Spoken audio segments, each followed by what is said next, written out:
बिहार के high profile murder case में एक के बाद एक बड़े खुलासे हो रहे हैं। बुधवार शाम को पुलिस ने मर्डर केस का खुलासा किया था। बताया था कि काजिम अंसारी पूरे हत्याकांड का मास्टरमाइंड है और गिरफ्तार कर लिया गया है। इसी के साथ एक और बड़ा खुलासा किया गया है। इसे समझने के लिए पहले पूरे केस को समझते हैं। सोमवार रात विकासशील इंसान पार्टी के प्रमुख मुकेश सहनी के पिता की हत्या कर दी गई। हत्या की बात मंगलवार सुबह सामने आई।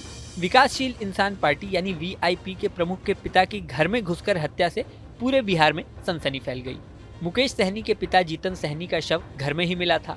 शव पर धारदार हथियार से कई वार के निशान थे। पुलिस ने बुधवार को इस मामले में काजिम अंसारी को गिरफ्तार कर लिया। पुलिस ने बताया कि 40 साल के काजिम अंसारी की कभी कपड़े की दुकान हुआ करती थी, लेकिन दुकान चल नहीं पाई और उसे बंद करनी पड़ी। इसके बाद वो बेरोजगार हो गया। उसने मुकेश सहनी के पिता जीतन सहनी से साल 2022 में 1.5 लाख रुपए लोन लिया था। इसकी मंथली किस्त 4% थी। लोन के बदले उसने अपनी जमीन गिरवी रखी थी। कर्ज लेने के बाद दुकान भी बंद हो गई। कहीं रोजगार का साधन नहीं बन रहा था। ऐसे में वो रुपए चुका नहीं पा रहा था। साल 2023 में काजिम ने जीतन सहनी को ब्याज के 50,000 रुपए दिए, लेकिन बाकी रकम नहीं लौटा पाया। जीतन सहनी लगातार उस पर पैसे लौटाने का दबाव बना रहा था। काजिम ने जीतन सहनी से कहा कि वो पैसे नहीं चुका पा रहा है। 12 जुलाई को काजिम अंसारी और उसके साथी मोहम्मद सितारे उर्फ छेदी जीतन सहनी से मिले।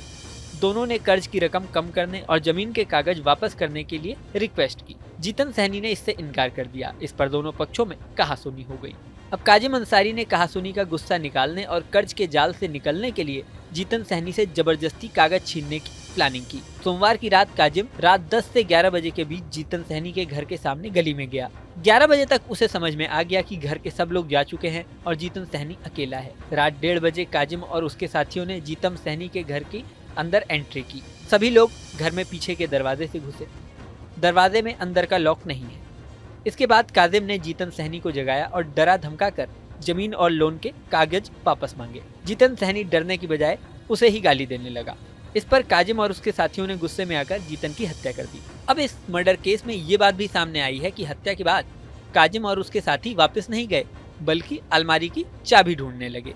वो लोग कागज वापस लेना चाहते थे, लेकिन चाबी नहीं मिली। इस पर सभी ने प्लान किया कि अलमारी को ही उठा के ले चलते हैं और पूरी अलमारी को पानी में फेंक देंगे, जिससे सभी कागज गलकर खत्म हो जाएंगे। सभी आरोपियों ने मिलकर लकड़ी की अलमारी को घर के पीछे छोटे से तालाब के अंदर फेंक दिया और भाग गए। पुलिस ने बताया कि जीतन सहनी के घर के बाहर सीसीटीवी में काजिम और उसके साथियों की वीडियो रिकॉर्ड हुई है। यही नहीं, काजिम अंसारी ने उस समय जो कपड़े पहने थे उन्हें भी घर से जब्त कर लिया गया है। हालांकि कपड़े उसने धो दिए थे, फिर भी एफएसएल टीम ने ब्लड के निशान पाए हैं। काजिम के नाखून से भी एफएसएल टीम ने जांच में ब्लड के निशान मिले हैं। काजिम अंसारी ने अपने जिन साथियों के नाम बताए हैं उनके बारे में भी जांच की जा रही है।